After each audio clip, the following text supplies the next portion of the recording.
Hello friends, எல்லாருக்கும் வணக்கம். நம்ம பல்வேறு வீடியோங்களால் பல்வேறு கம்பேரிசனை பார்த்தோம், பல்வேறு ஃபைட்டையும் பார்த்தோம். இப்போ புதுசாக ஒரு டாப்பிக்கை பற்றி பார்க்க போகிறோம். உங்களுக்கு கற்பனையிலையும் எட்டாத ஒரு அளவுக்கு ஒரு போர் நம்ம அதை கம்பேர் பண்ணி பார்ப்போம். அது எப்படின்னு பார்த்தோம்னா, உங்களுக்கு எல்லாருக்குமே தெரியும் பரசுராமர் யாருன்னு பார்த்தோம்னா, அது பரசுராமர் ஒரு அந்தனர், சிவபக்தன், பரசுவைங்கிற கோடாரியை வச்சிருக்காரு. நெக்ஸ்ட் அவர் 21 தலைமுறை சக்திகளை அழிச்சிருக்காரு. அது மட்டும் இல்லாமல் கொடிய சக்தியனான கார்த்தவீரிய அர்ஜுனன் என்னும் 1000 கைகள் கொண்ட அந்த அரக்கனை அவர் வாதம் செஞ்சிருக்காரு. ஜமக் தக்னி முனிவரின் மகன், ரேணுகா தேவியின் புதல்வன், அப்புறம் காமதேனுவை மீட்டு கொண்டு வந்தார். இப்படிலாம் பரசுராமரை பற்றி சொல்லிக்கிட்டே போகலாம். அப்படி இருக்கிற பரசுராமர் பல்வேறு வீரர்களுக்கு, அதாவது அதிமகாரதிகளுக்கு அவர் ஒரு முன்னோடியாக இருந்திருக்காரு. அது மட்டும் இல்லாமல் குருவாகவும் இருந்திருக்காரு. அப்படி பார்த்தோம்னா இவர் 3 பேருக்கு குரு பகவான். அப்புறம் 3 பேருக்கு வில்விற்றை, போர்க்கலைகள், தர்மசாஸ்திரம், ஞான சாஸ்திரம், அது மட்டும் இல்லாமல் எல்லா கல்விகளையும் கற்றுக் கொடுத்துருக்காரு. அந்த 3 தலை சிறந்த வீரர்கள் யாருன்னு பார்த்தோம்னா பீஷ்மர், அப்புறம் குரு துரோணாச்சாரியார், அப்புறம் கர்ணன், சூரியபுத்திரனான கண்ணன். இந்த 3 வீரர்களுக்கு உள்ள ஒற்றுமை என்னவென்று அப்படின்னு பார்த்தோம்னா, 3 பேருமே அதிமகாரதி, 3 பேருமே பரசுராமரோட சீடர், 3 பேருமே கௌரவ படையின் தளபதிகள் அப்படிங்கிற பெருமையை பெற்றவங்க. இதுல பீஷ்மருக்கும் பரசுராமருக்கும் நடந்த சண்டையை நம்ம ஆல்ரெடி பல வீடியோகளை பார்த்துருக்கோம். அதை பார்க்காதவங்க போய் பார்த்துட்டு வாங்க. நெக்ஸ்ட் இப்போ பீஷ்மர் இந்த மாதிரி செஞ்சிட்டாரு அப்படின்னு நினச்சி அவமானப்பட்ட பரசுராமர் என்ன பண்ணுறாரு அப்படின்னு பார்த்தோம்னா, நீ எப்படி பல்வேறு வீரர்களை வின் பண்ணாயோ அதே போல் இந்த அம்பையின் சாபத்தால் நீ அம்பு படுக்கையில் சாய்வாய் பீஷ்மா அப்படின்னு சொல்கிறாரு. அதே போல தான் பீஷ்மருக்கும் முடிவு அப்படி தான் வருது. இப்படி இருக்கும் பொழுது இனிமேல் நான் சத்திரியர்களுக்கு பாடம் சொல்லி தர மாட்டேன். ஏன் அப்படின்னு பார்த்தோம்னா, சத்திரியர்களை எதிரிகளாக நினச்சேன், ஆனால் அவங்கள நண்பர்களாக நினச்சி அணுகும் போது அவருக்கு தன்னோட ராஜ்யத்துக்காகவும் தன் குடும்பத்துக்காகவும் தன்னோட ஆளுமைக்காகவும் இப்படி அதர்மைத்துவம் பண்ணுறாங்க. அதனால நான் இனிமேல் சத்திரியர்களுக்கு ஆயுத பயிற்சிகளையும் போர் பயிற்சிகளையும் கல்வியையும் கற்றுத்தர மாட்டேன் அப்படின்னு சொல்லி சபதம் எடுத்துட்டு மகேந்திரகிரி மலைக்கு மறுபடியும் போகிறாரு. அப்புறம் துரோணரோட என்ட்ரி வருது. துரோணரை பற்றி உங்களுக்கு சொல்லணும்னா, துரோணர் ரிஷி பரத்வாஜ முனிவரின் மகன், ஒரே மகன். அவர் ஸ்திரீயின் கர்ப்பத்திலிருந்து ஜனிக்கவே இல்லை. ஆனால் அவரோட ஜனனம் அவ்வளவு திவ்யத்துவமானது. அது எப்படி பார்த்தோம்னா, துரோணர் பரத்வாஜ முனிவர் செஞ்ச ஒரு துரோண பாத்திரத்தின் அங்கேருந்து ஜனித்தவர். கிட்டத்தட்ட ஒரு டெஸ்டி பேபி மாதிரி கூட வச்சுக்கலாம். அதனால அவருக்கு அவ்வளோ சக்திகள் இருக்கு. அது மட்டும் இல்லாமல் அவர் அவ்வளோ பியூரான ஒரு ஜென்டில்மேன், ஜென்யூனான பர்சன். இப்படி பல்வேறு சிறப்புகளை பெற்றிருந்தாலும், அவரும் சிவபக்தராகவே இருந்தாலும், இவருக்கு இளமை வயசு தரித்திரமாகவே போச்சு. தரித்திரம்னு சொல்கிறது தப்பாக எடுத்துக்காங்க. தரித்திரம்னா என்ன தெரியுமா? கல்வி எவ்வளோதான் இருந்தாலும், ஞானம் எவ்வளோதான் இருந்தாலும், செல்வம் இல்லாத வாழ்க்கை வேஸ்ட்டு. பொருள் இல்லாருக்கு இவ்வுலகம் கிடையாது, அருள் இல்லாருக்கு அவ்வுலகம் கிடையாது அப்படிங்கிற திருக்குறள் வசனம் உங்களுக்கு ஞாபகத்துக்கு வரும். அதனால் பொருள் இருந்தால் இந்த உலகத்தில் நம்ம ஜாலியாக நல்லா வாழ முடியும். ஆனால் அருள் இல்லாட்டி இந்த உலகத்துல நம்ம போகும்போது, அதாவது மரணம் அடைஞ்சு நம்ம ஆத்மா மேல் உலகம் போகும்போது அருள் இல்லைனா, இறைவன் அருள் இல்லைனா அங்கே சேர்த்துக்க மாட்டாங்க. மறுபடியும் நம்ம பூமிக்கே தான் வரணும். அதனால தான் அந்த கதையை சொல்லி வச்சுருக்காங்க. இப்போ இதுக்கு என்ன சம்மந்தம் அப்படின்னு பார்த்தோம்னா, இப்படிப்பட்ட குரு துரோணாச்சாரியார், இறைவன் அருள் பெற்ற குரு துரோணாச்சாரியார் இளம் வயதில் பெரும் தரித்திரத்தை சந்திச்சார். 30 வயசு வரைக்கும். அவர் ரிஷி பரத்வாஜ முனிவரோட மகன் சொன்னார். தன்னோட தந்தை கிட்ட இருந்து பல்வேறு ஞானங்களையும், தர்மசாஸ்திரம், ஞான சாஸ்திரம், ஜோதிட சாஸ்திரம் அப்படின்னு சொல்லி எல்லாத்தையும், ஒரு அந்தரனுக்கு என்னென்ன தேவையோ எல்லாத்தையும் கற்றுக்கிட்டாரு. அப்புறம் அவருக்கு வயசாகுது, கல்யாண வயசு எட்டுது. அவர் கிருபி அப்படிங்கிற ஒரு பெண்ணை மணக்கிறாரு. அவர் கிருபாச்சாரியனோட தங்கை. கிருபாச்சாரியர் பிரம்மச்சாரி, அவர் திருமணம் செஞ்சுக்கல. அதனால தன் தங்கைக்கு திருமணம் செய்து வைக்கிறோம், நல்ல பையனை பார்த்து கல்யாணம் பண்ணி வைக்கணும் அப்படின்னு சொல்லி துரோணருக்கு திருமணம் செஞ்சு வைக்கிறாங்க. அப்படி இருக்கும்போது அஸ்வத்தாமன் பிறக்கிறாரு. அவர் சிவபக்தனால சிவன் என்ன சொல்றாருன்னா, உனக்கு என்ன வரம் வேண்டும் கேள் துரோணாச்சாரியாரே, தருகிறேன் அப்படின்னு சொல்லி கேட்கிறாரு. எனக்கு எந்த வரமும் வேணாம், நீங்களே எனக்கு மகனா பிறங்க, அதுவே எனக்கு பெரும் புண்ணியம் அப்படின்னு சொல்றாரு. ஆகட்டும் அப்படின்னு சொல்லி அஸ்வத்தாமன் துரோணருக்கு மகனா பிறக்கிறாரு. இதுதான் துரோணரோட வாழ்க்கை வரலாறு சுருக்கமாக பார்த்தோம். அப்புறம் அப்புறம் ஒரு குறிப்பிட்ட ஏஜுக்கு அப்புறம் அஸ்தினாபுரத்தில் ஜாயின் பண்ணுறாரு, துருபதனை வின் பண்ணுறாரு, போரில் கலந்துக்கிறாரு. இப்படியே போயிட்டே இருக்கும்.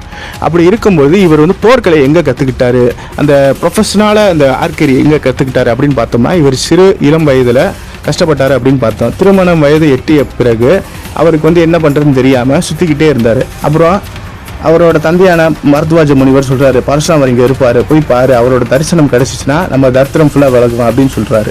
அதனால் பரசுராமரை போய் சந்திக்கிறாரு. மகேந்திரகிரி பருவத்து மேலே ஏறி போய் பரசுராமரிடம் இருந்து எல்லாத்தையும் கற்றுக்கிறாரு.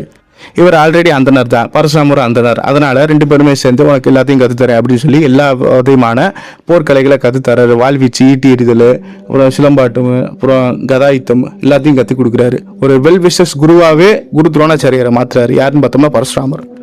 இப்படி இருக்கும் பொழுது இவரும் சிவபக்தன் தான். இங்கே தான் சிவனோட என்ட்ரி வருது.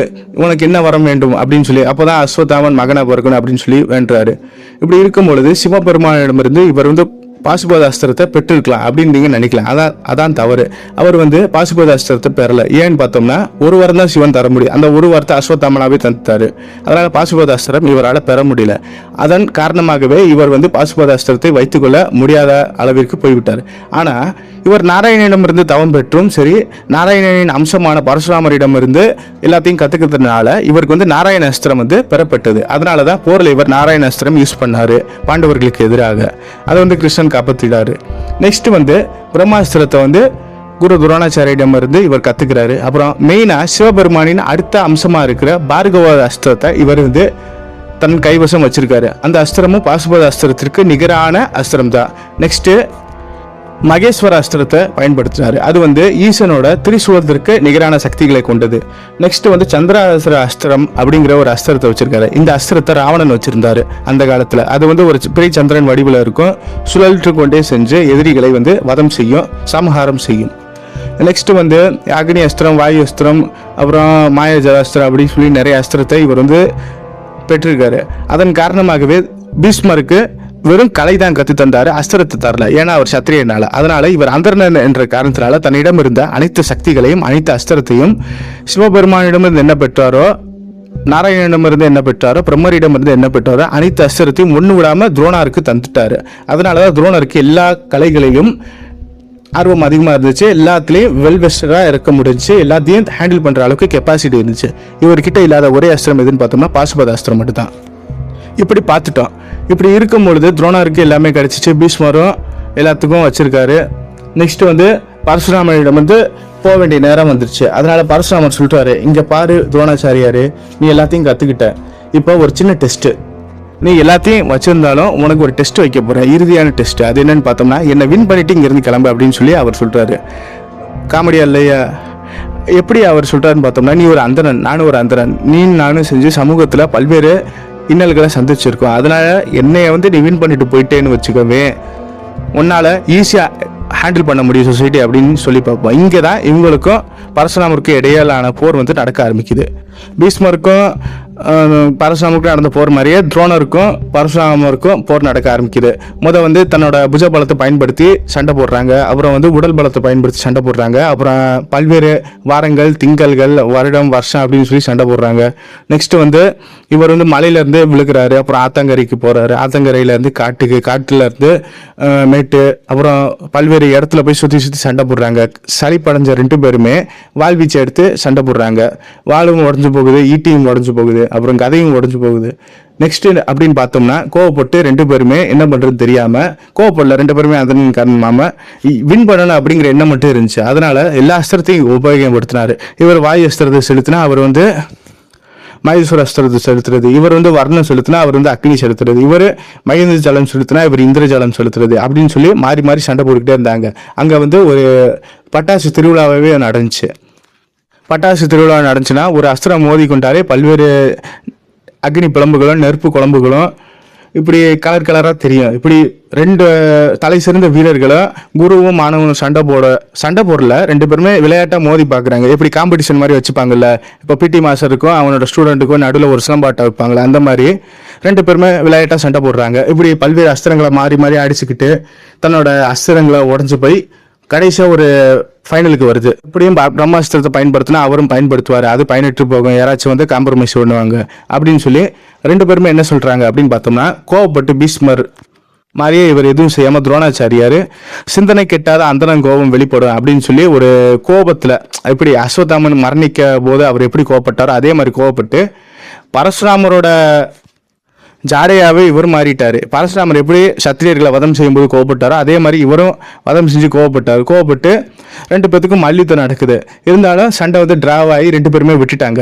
இங்கே பாருங்க துரோணரு, அப்புறம் இங்கே பாருங்க பரசுராமர் 2 பேரும் பேசிட்டு, இது வந்து ஒரு சண்டையாக இருந்தாலும் இப்படியே போயிட்டு இருந்தால் நம்மளுக்கு நிம்மதி இருக்காது. அதனால் நான் விட்டுறேன். மாணவனை வீழ்த்திய வீரமும் உங்களுக்கு வேணாம், சீடனை வீழ்த்திய குருவை வீழ்த்திய அவ பேர் எனக்கு வேணாம் அப்படின்னு சொல்லி 2 பேரும் காம்ப்ரமைஸாக போகிறாங்க. காம்ப்ரமைஸாக போயிட்டு இங்கே பாரு துரோணரே, உனக்கு இனிமேல் எல்லாமே நல்லா தான் நடக்கும், நீ என்னென்ன நினைக்கிறியோ அது ஃபுல்லாக நல்லா தான் நடக்கும் அப்படின்னு சொல்லி பரசுராமர் வழி அனுப்பி வைக்கிறாரு. இதான் இவங்க 2 பேத்துக்கும் நடந்த ஒரு சின்ன காம்படிஷன் மாதிரி ஃபைட்டு.